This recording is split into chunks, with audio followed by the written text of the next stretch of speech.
नमस्कार दोस्तों, ivy news network पर आप सभी का स्वागत है। फिर से एक बार एडिटर चॉइस। दोस्तों, आजकल फेक न्यूज़ का बहुत बोलबाला चल रहा है। आप देखोगे फेसबुक पे, व्हाट्सएप पे, बहुत सारे अन्य सोशल साइट्स पे, यहाँ तक कि कहीं कहीं पे मेन मीडिया स्ट्रीम में भी अलग अलग बातें बताई जा रही है। पर आप देखोगे, अगर उस पे ठीक से स्टडी करोगे या उन चीज़ों के तह तक जाओगे तो आपको मालूम गिरेगा कि खोदा पहाड़ और निकला चूहा। कुछ ऐसी बातें हैं जिनके वजह से इंसान को स्लो हिप्नोटिज्म हो जाता है, इंसान का ब्रेन वॉश हो जाता है, इंसान पागलों जैसी हरकतें करता है,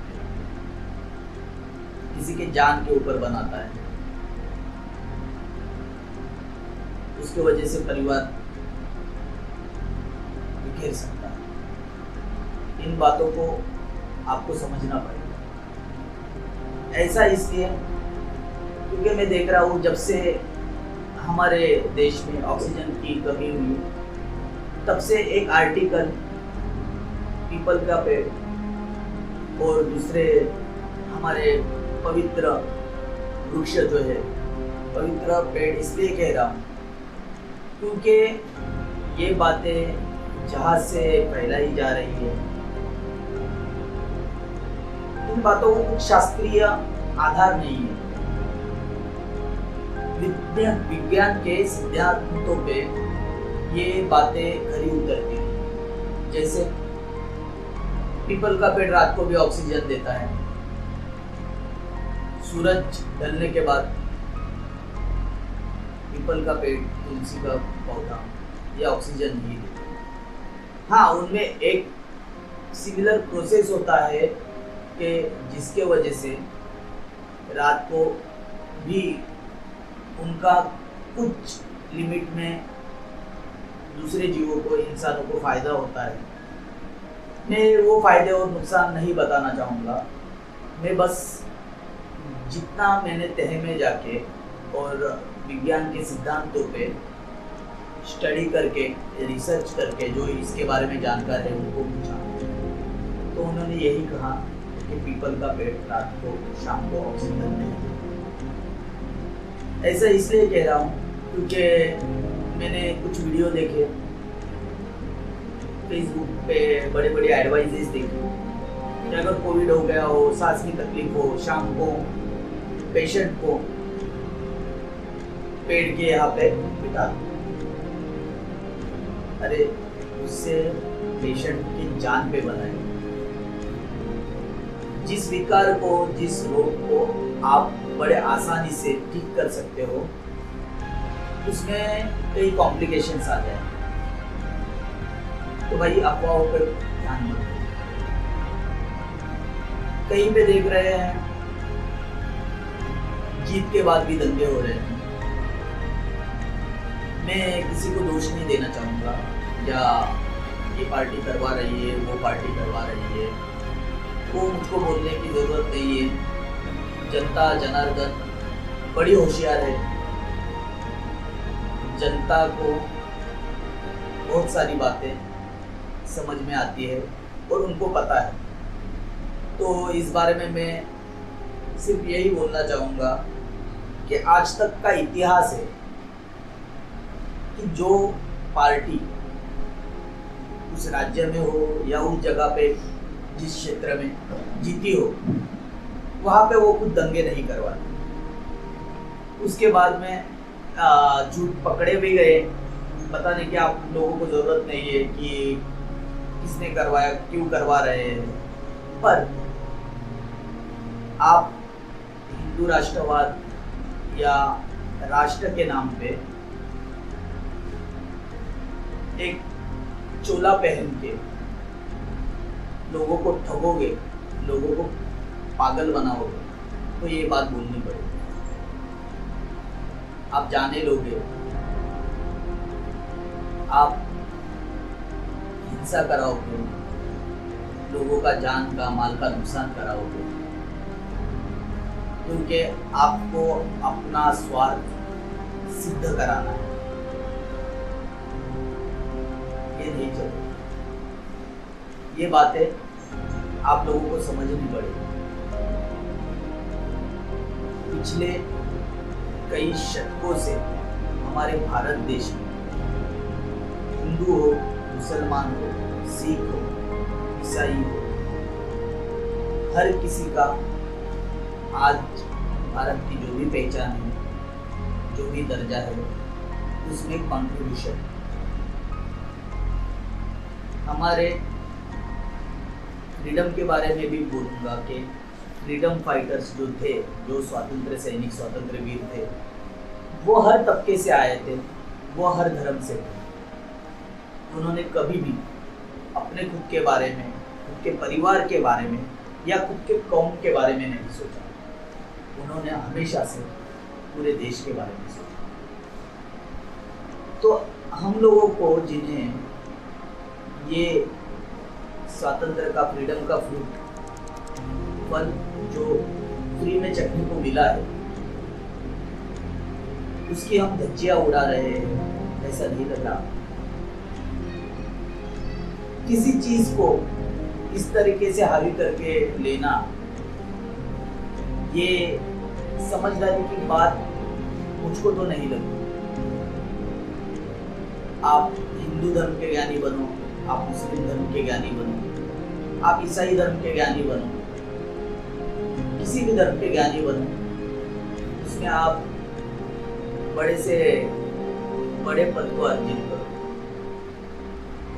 लेकिन उसके वजह से आप अपना श्रेष्ठत्व सिद्ध करने के लोगों को तकलीफ दे, ये बात सही है। आप बन जाओ धर्मगुरु, मौलाना, मौलवी, जो भी बनना है, पर इन बातों से पहले इंसान बनना सीखो। आज का जो माहौल चल रहा है, महामारी में अपने देश में हाहाकार चल रहा है, यहाँ पे हमें लड़के किसी चीज से नहीं जीत सकते। भाईचारा और हमारी समझ, एक दूसरे को हर चीज में सहभागी करके लेने की, एक दूसरे के सुख दुख में साथ देने, ये जो इतने सालों से चले आ रहा है, उसको हम लोग सिर्फ किसी पॉलिटिकल पार्टी के लिए खराब कर दे, ये बात सही नहीं। नुकसान तो उनका कुछ नहीं होता है, नुकसान हमारा होता है, जनता का होता है। बस मीडिया में, न्यूज में धमाके से यहाँ पे इतने लोग मरे, वहां पे उतने लोग मरे, ऐसा करने से कुछ नहीं होने वाला है। आप जो लॉकडाउन और महामारी के वजह से जो 20 से 30 साल पीछे गए हो ना, हाँ, आप दंगे के वजह से और पीछे जाओगे। इसमें से किसी को कुछ नहीं हासिल होगा। कोविड-19 सरकार की भी कुछ लिमिटेशंस हैं, क्योंकि मेडिकल स्टाफ हो या डॉक्टर्स हो, 1-2 दिन में सीख के, 1-2 महीने में सीख के अपने काम चालू नहीं कर सकते। तो आपको ये बात समझनी पड़ेगी, जो सरकार ने गाइडलाइंस दिए हैं, जो वायरस के स्टडी के हिसाब से सोशल डिस्टेंसिंग, सैनिटाइजेशन जो ज़रूरी है, उन चीज़ों को फॉलो कीजिए, अफवाहों के ऊपर ध्यान मत दीजिए। दूसरी बात यह है, लोग वैक्सीनेशन से डर रहे हैं। पूरी दुनिया में इजराइल, इंग्लैंड, स्कॉटलैंड और न्यूजीलैंड, ये 4 से 5 देश हैं। साथ में ही चाइना, ये चाइना का नाम लेना भूल गया क्योंकि चाइना के बारे में थोड़ी घनिष्ठ तो मुझको भी है। पर देखोगे आप तो ये लगभग 5 से 6 देश मास्क फ्री हो गए। वहाँ पे आज कोरोना की वजह से मौतें नहीं हो रही। उन्होंने गाइडलाइंस, डॉक्टरों ने, साइंटिस्टों ने जो उनको कहा उस तरीकों को अच्छे तरीके से फॉलो किया और आज उन्होंने कोरोना के ऊपर जीत हासिल की।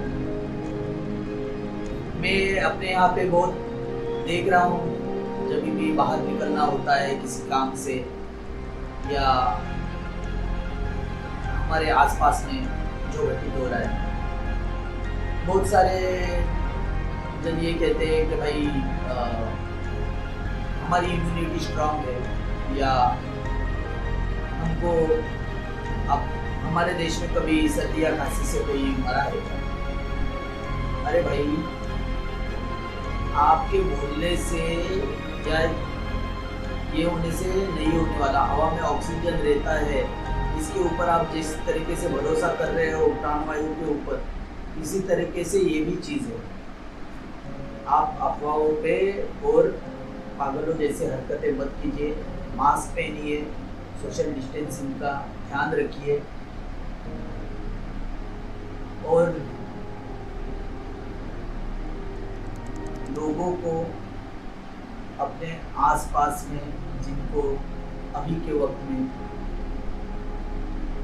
आप जो कर सकते हैं, उनको जिस तरीके से मदद कर सकते हैं उस तरीके से कीजिए, क्योंकि लॉकडाउन का माहौल है। और पता नहीं, जो मैं कोरोना का रिकॉर्ड सीन और बाकी की बातें नहीं बोलना चाहूँगा, क्योंकि उसके वजह से हर जगह पे हर वीडियो में वही है। हर वीडियो में, हर न्यूज़ पे, आप सोशल साइट्स पे जाओगे तो वहाँ पे भी वही खबरें हैं। तो एक ये भी है, मैं आपको एक प्लेसिबो इफेक्ट्स के बारे में बताना चाहूँगा कि जब भी डिप्रेशन वाली चीज़ें या इंसान को कैद करने जैसी चीज़ें हो जाती है तो एक्चुअली इंसान की इम्यूनिटी भी कम हो जाती है, पर वो डर के वजह से होता है। आप डरिए मत, हमको इस लड़ाई में जीतना है और हमारे साथ दूसरों की जानों का भी ख्याल रखें। तो इसलिए सरकार की गाइडलाइंस फॉलो कीजिए, आप कुशल रहिए, स्वास्थ्य का ध्यान रखिए। हमारी मुलाकात फिर से अगले हफ्ते होगी।